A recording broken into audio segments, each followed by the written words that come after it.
morning students, how are you? Today we are taking our revision video lecture of the political science, and this is the second book's first chapter about political theory. Next video we have here regarding to the definitions and the different view of political theory. So our latest content is related to the nature and scope of the political theory.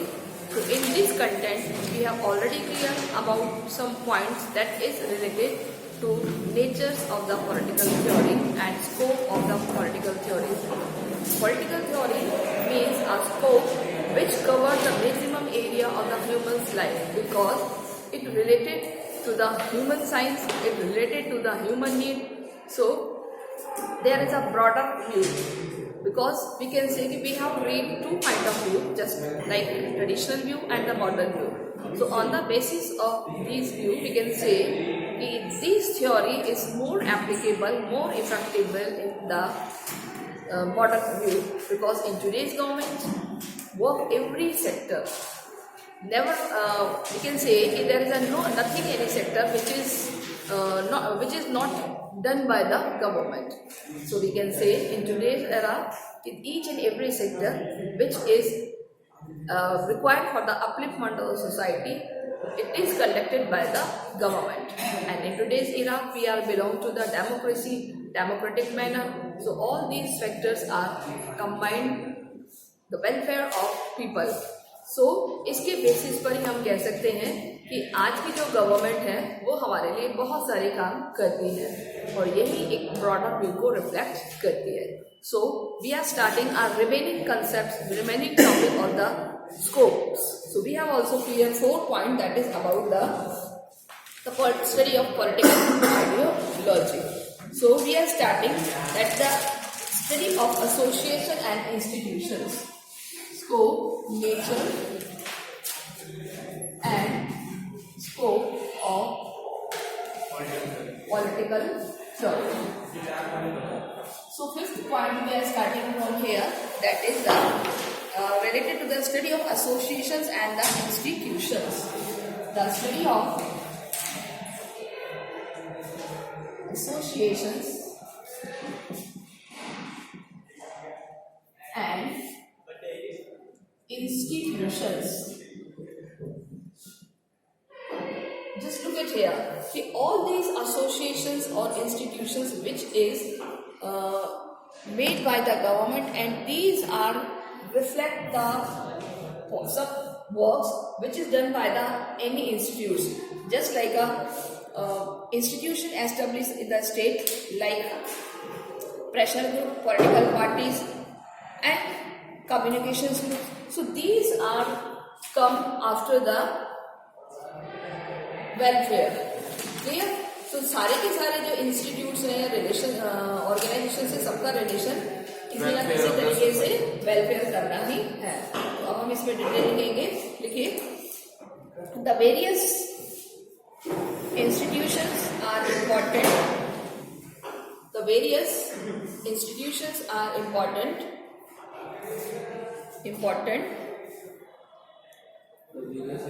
The various institutions are important for the process of election. For the process of election,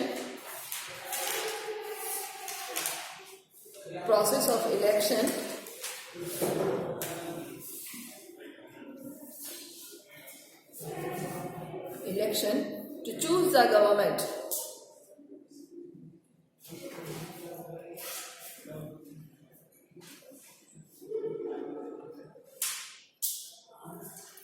Some institutions like political parties, some institutions like political party and pressure groups. Process of election to choose the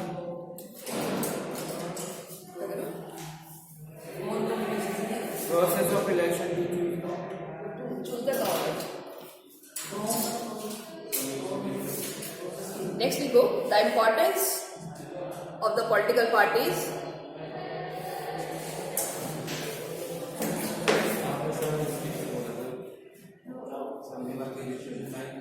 Some require देखिए, some institution like political parties and pressure groups, political parties and pressure groups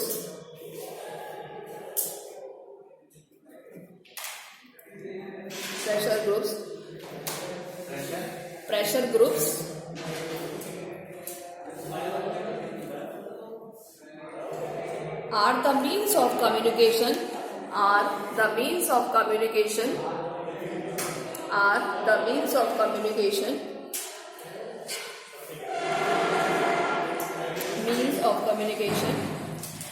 in the sphere of political studies. In the sphere of political studies. In the sphere of political studies. Now 6. Group. Yes. देखिए, political parties और pressure group क्या है?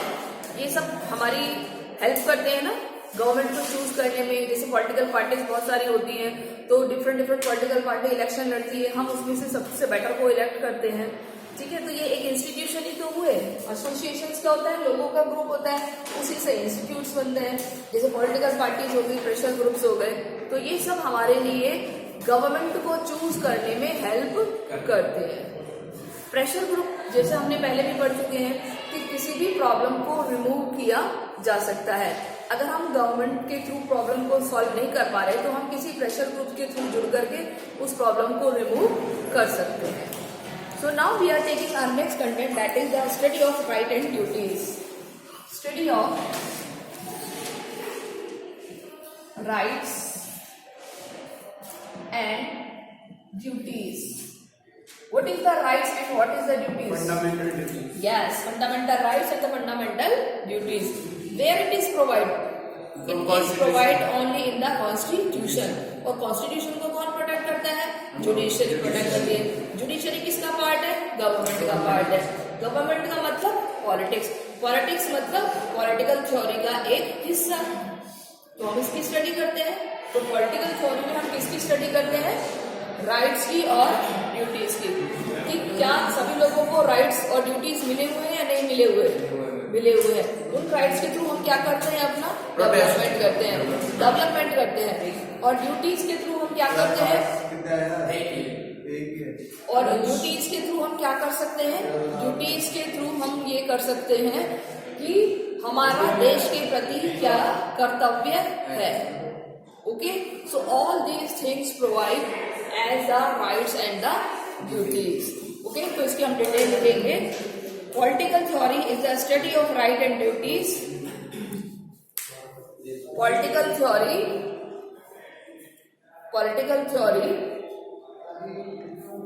is the study of rights and duties.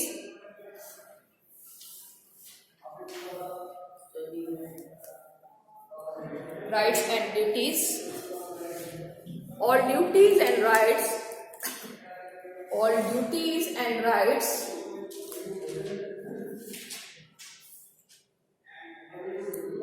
make sure for the development of the society and people. Society make sure the development of society and the people.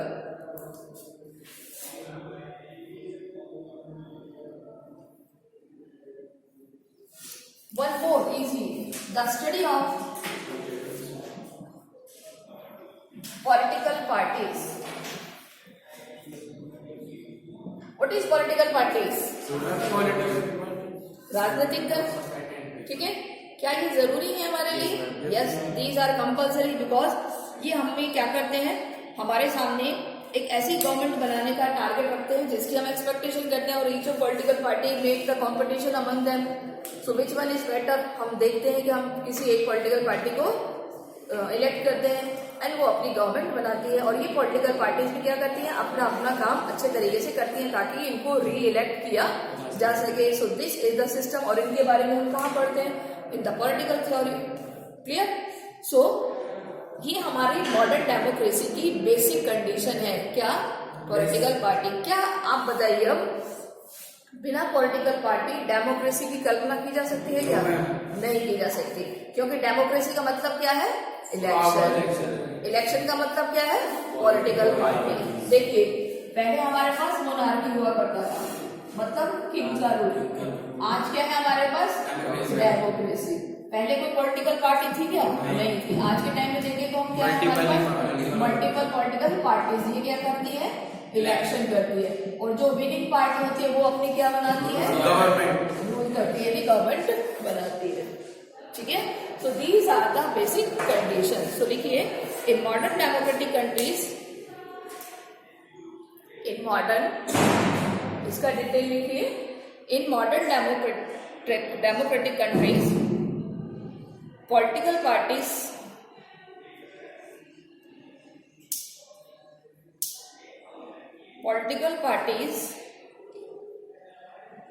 influence the function of government. Influence the function of government. Influence the function of government. यानी ये government के function को influence करती है। Next point, next 7, 8 हमारा point है the study of human behaviour. The study of human behaviour यानी मनुष्य के व्यवहार का अध्ययन करना। हम कैसे कह सकते हैं कि जो पॉलिटिकल थ्योरी है ये मनुष्य के व्यवहार का अध्ययन करती है, ह्यूमन बिहेवियर का। लीडर का पॉलिटिकल पार्टी का मतलब बिहेवियर कैसा है? एग्जैक्ट। और उसका भाई पॉलिटिकल पार्टी काम करने का तरीका, जीत कर आ जाती है, अपनी गवर्नमेंट बनाती है। ये गवर्नमेंट हमारे लिए रूल बनाती है ना, हमारे लिए तो बनाती है ना। तो किस तरीके से लोगों को क्या फैसिलिटीज चाहिए, क्या पॉलिसीज होनी चाहिए, तो इस तरीके से वो ह्यूमन बिहेवियर के अकॉर्डिंग, मानव स्वभाव के अकॉर्डिंग किस तरीके से काम करे ताकि हम सक्सेस हो, हमें इलेक्शन में दोबारा जीतने के चांसेस मिले। सो this is the study of human behaviour. Next, इसमें डिटेल लिखिए, इन 20th सेंचुरी यानी आज के टाइम में मनुष्य जैसा है उसके अकॉर्डिंग सरकार को काम करना पड़ेगा। In 20th century human behaviour has become most important subject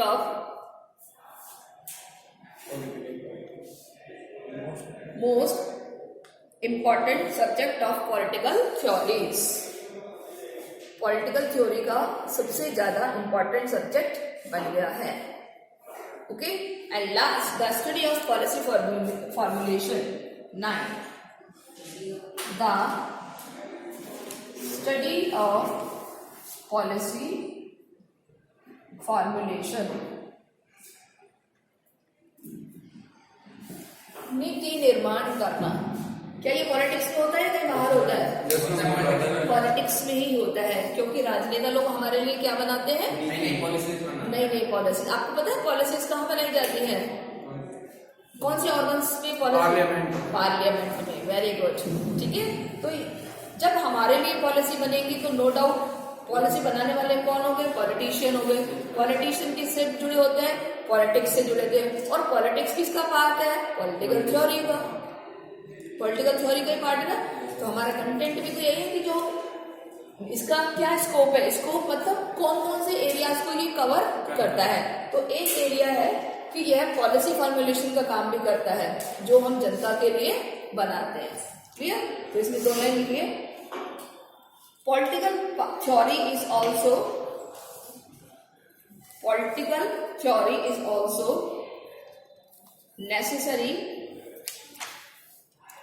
necessary for the policy formulation. For the policy formulation.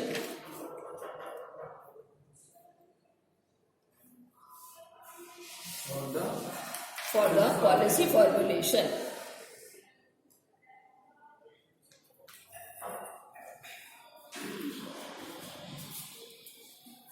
Clear? Okay. So this is your long question. 6 marks में आपके पास ये आ सकता है। तो आपको मिनिमम कितने पॉइंट लिखने होंगे? मैम 5 6 पॉइंट में तो 6 पॉइंट लिखेंगे ना,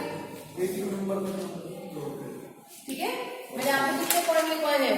9। तो 9 में कोई भी 6 आप लिख सकते हो आराम से, जो आपको अच्छा लगे। Write about nature and scope. हाँ, क्वेश्चन क्या आएगा आपके पास? Explain the right and nature of the political theory. Now utility of the political theory, features and utility या इम्पोर्टेंस ऑफ पॉलिटिकल थ्योरी। अब देखिए पॉलिटिकल थ्योरी की क्या इंपॉर्टेंस है, पॉलिटिकल थ्योरी क्यों जरूरी है। जैसा कि हमने बात करा कि इन द मॉडर्न टाइम्स, आज के आधुनिक समय में क्या जरूरी है? डेवलपमेंट जरूरी है। और क्या जरूरी है आज के आधुनिक समय में? अकॉर्डिंग टू ह्यूमन बिहेवियर जरूरी है कि जो भी पॉलिसीज हो वो ह्यूमन के अकॉर्डिंग हो। सो in today's time we can say political theory is a most important sphere of our life, यानी हमारी लाइफ का आज ये सबसे स्फेयर पार्ट है। So ideology is a development, the political theories and the ideologies completely set to the traditional political view, यानी कि जो ट्रेडिशनल व्यू था, हमने पढ़ा था ना ट्रेडिशनल, आज उससे ये बिल्कुल अलग है। तो आज कौन सा व्यू एप्लीकेबल होता है? Modern view. मॉडर्न व्यू क्यों एप्लीकेबल होता है? क्योंकि आज सिचुएशन बिल्कुल चेंज हो गई है। आप देखिए जो पुराने टाइम में था, क्या आज वो है? नहीं। आज हम इंटरनेट के जमाने में जीते हैं, आज हम बहुत फास्ट जनरेशन वाले बच्चे हैं। तो ऐसे में हमारी क्या रिस्पॉन्सिबिलिटी होती है कि हमें क्या चाहिए? सारी सुविधाएं चाहिए। और हम इसकी उम्मीद हम किससे करते हैं? गवर्नमेंट से। और गवर्नमेंट भी ये चाहती है कि हम लोगों के लिए ज्यादा से ज्यादा फैसिलिटीज प्रोवाइड कराएं। So that's why we can say कि जो ज्यादा फंक्शनेबल चीजें हैं वो हम गवर्नमेंट से उम्मीद करते हैं। नेक्स्ट इसके पॉइंट्स लिखेंगे हम। Help to understand the political reality, help to understand political reality, यानी कि पॉलिटिकल रियलिटी को समझने में ये बहुत ज्यादा हेल्प करती है। Understand political reality, help to understand political reality. आज की डिटेल लिखेंगे हम। लिखिए, it make the study of fact and event easy. It make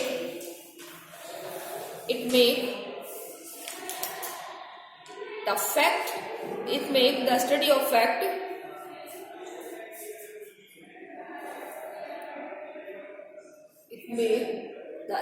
facts and events easy. Facts, event easy, and it also help in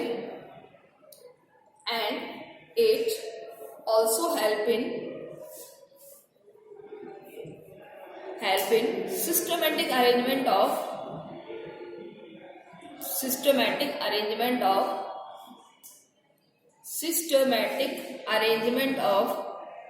events,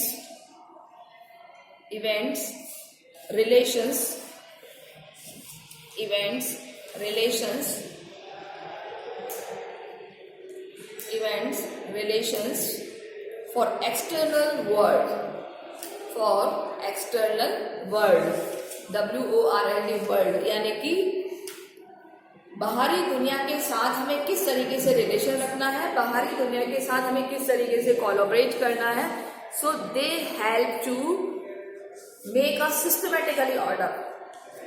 कि जैसे अगर आप 1947 का रेवोल्यूशन पढ़ो इंडिया में, है ना, क्या है 1947 का रेवोल्यूशन? भारत की आजादी से जुड़ा है। तो क्या आप डायरेक्ट वही पढ़ोगे 1947 का, या फिर स्टार्टिंग से पढ़ोगे? तो सारे डेटाज आपको प्रोवाइड करा रहे हैं ना पॉलिटिकल में, ये इसलिए ताकि आप उसको समझ सको कि कौन से ईयर में कौन सी घटना हुई, वो घटना हुई तो उसका बाद में क्या इफेक्ट आया, उस इफेक्ट से लोग कितने एग्रेशन में आ गए।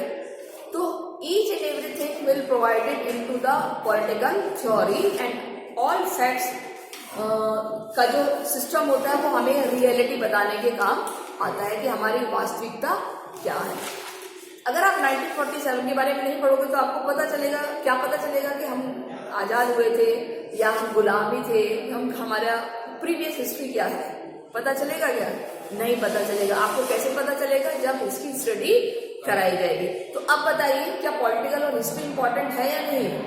यस, क्योंकि ये हमें क्या बताती है? रियलिटी, क्या वास्तविकता रही है। नेक्स्ट हमारा simplification of knowledge. Simplification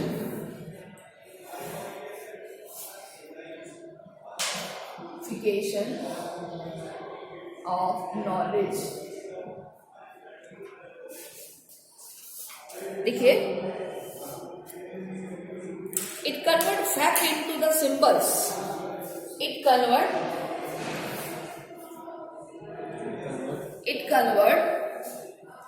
fact into the symbols. It convert facts into the symbols. So make them easy to remember and define. So make them easy to remember and define. Easy to remember and define. Remember and define. देखिए, हर घटना का एक symbol होता है, चाहे वो जलियांवाला बाग रहा हो, चाहे क्विट इंडिया मूवमेंट रहा हो, कोई भी हो, कोई ना कोई उसके चिन्ह होते ही हैं और वो हमें बुक्स में पढ़ाया जाता है या वो हमें कहीं भी उसके सिस्टम में मिल जाते हैं कि जैसे जलियांवाला बाग की एक स्मारक बना दी, लोग वहाँ जाते हैं, वहाँ पढ़ते हैं, वहाँ देखते हैं कि कैसे कितने लोग शहीद हुए, है ना। तो सारे क्या बना दिया, हर फैक्ट का एक सिंबल बना दिया जाता है, एक निशान बना दिया जाता है और वो निशान हमें क्या समझने में हेल्प करता है, क्या हुआ था, क्या यहाँ का मेन फीचर रहा है। तो ये हमें कौन प्रोवाइड करता है? पॉलिटिक्स, पॉलिटिकल थ्योरी के थ्रू। पॉलिटिकल थ्योरी किसका पार्ट है? पॉलिटिक्स का पार्ट है ना, वही चीज तो हम पढ़ रहे हैं। नेक्स्ट हमारा है it legitimate the government. Third, it legitimate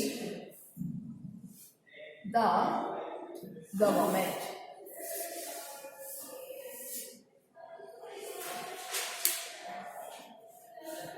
लिखिए, it legitimate government to maintain the supremacy. It legitimate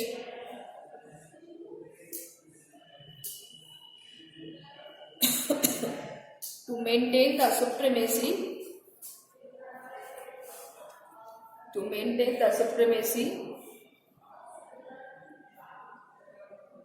in the country.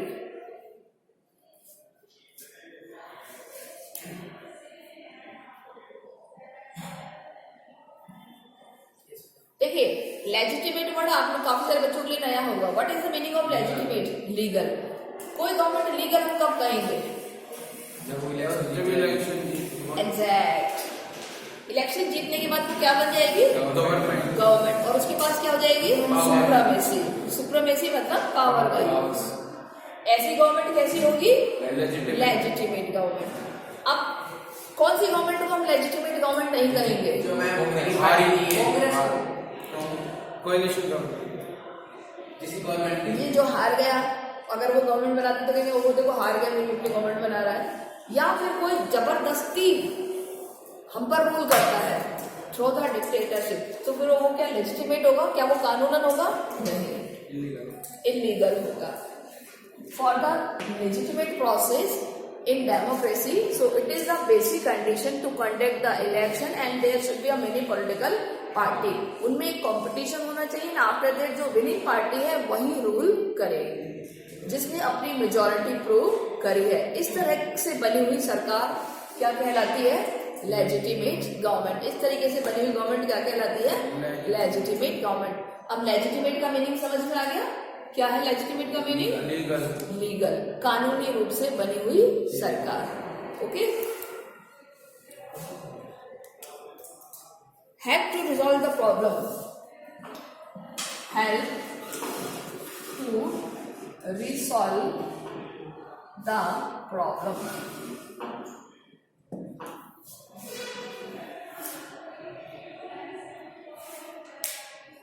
क्या सरकार हमारी, क्या पॉलिटिक्स हमारी प्रॉब्लम को सॉल्व करने में हेल्प करती है?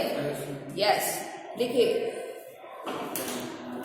It help to solve the problem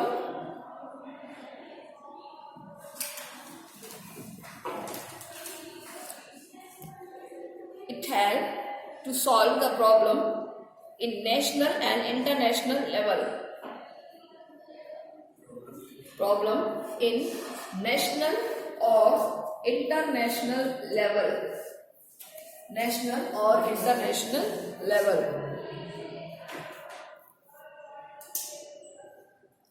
It can sort out the problem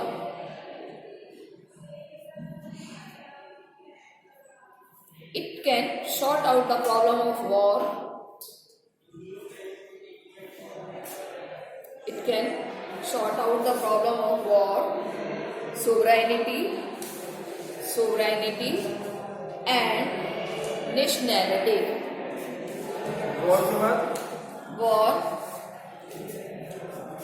War, sovereignty and nationality.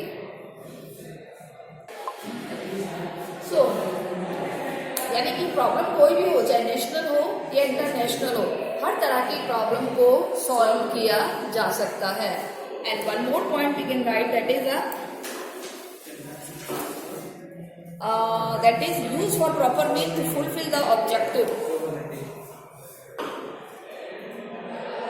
Use of proper means of fulfill the objective.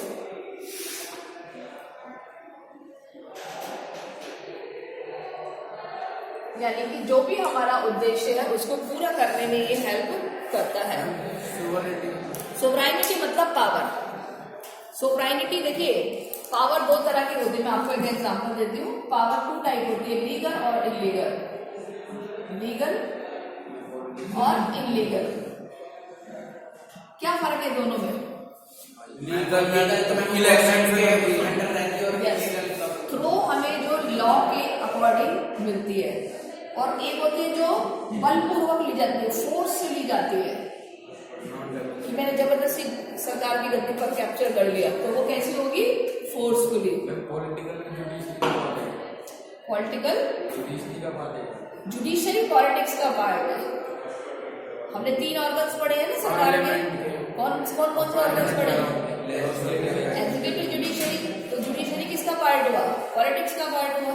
Politics मतलब वैसे ही अलग है, ऑर्गन्स अलग है, तीनों के अलग अलग काम है, लेकिन इन तीनों से मिलकर के ही हमारी गवर्नमेंट बनती है. सो ये 3 हमारी गवर्नमेंट के सबसे मेन ऑर्गन्स हैं. क्लियर? तो ये वाला जो पार्ट है ना, इस तरीके से मिली हुई पावर क्या कहलाती है? सोवराइन. क्या कहलाती है? सोवराइन, यानी सोवरेनिटी, कि वो गवर्नमेंट लीगल गवर्नमेंट है. ठीक है. नेक्स्ट इसमें लिखो, political theory encourage people to use. Political theory encourage people to use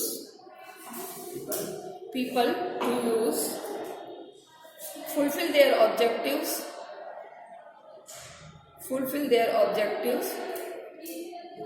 and needs.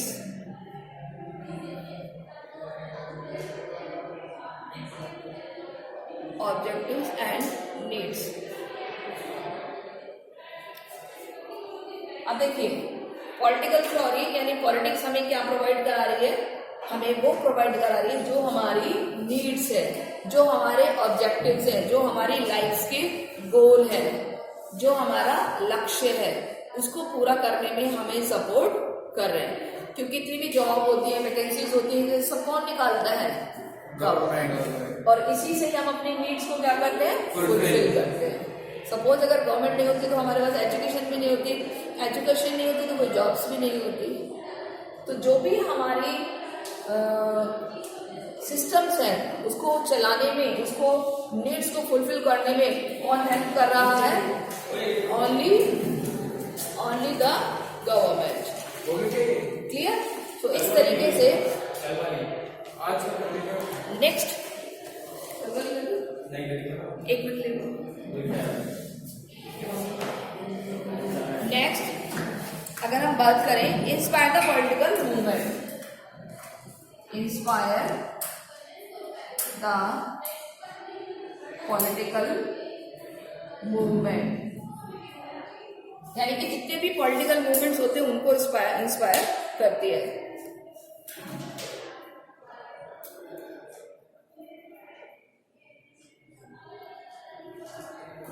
देखिए, in political theory we read about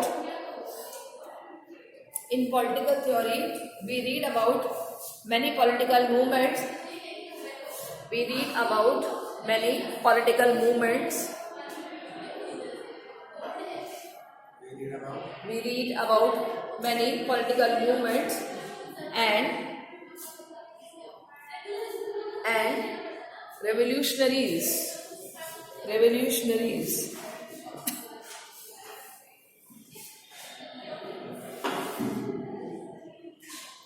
Like Quit India movement, non-cooperation movement, Quit India movement, non-cooperation movement, India independent movement, okay? India independent movement, India movement, non-cooperation movement,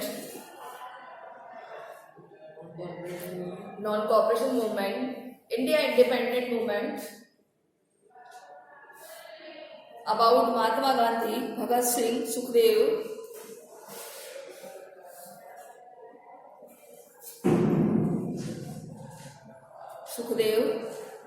Chandrasekhar Azad and many more. India independent movement,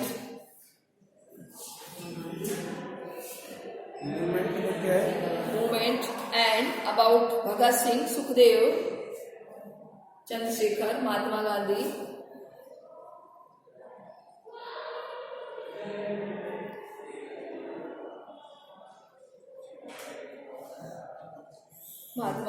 and many more. इन सब के बारे में हम कहाँ पढ़ते हैं? Politics में। Movements क्या होते हैं? जिन्होंने हमें क्या दिलाई? आजादी दिलाई। दिलाने वाले कौन हो गए? भगत सिंह हो गए, सुखदेव हो गए, चंद्रशेखर हो गए, महात्मा गांधी हो गए, जवाहरलाल नेहरू हो गए, बहुत सारे नेता, सुभाष चंद्र बोस, कितने भी लिख दो। इन सब के बारे में हमें कहाँ पढ़ने को मिलता है? पॉलिटिक्स में पढ़ने को मिलता है। ठीक है, तो कैसे कैसे इन्होंने हमें आजादी दिलाई, कैसे कैसे इन्होंने हमारे कंट्री के लिए काम किया है। सो स्टूडेंट्स, आई थिंक आपको समझ में आ गया होगा। So these questions are very important for your upcoming exam, so prepare well. If you have any problem, and then contact to me, and it is compulsory to solve all the problem and in your notebook or send in your class group. It is compulsory for all the students. So if you have any problem, then contact to me. So take care and goodbye.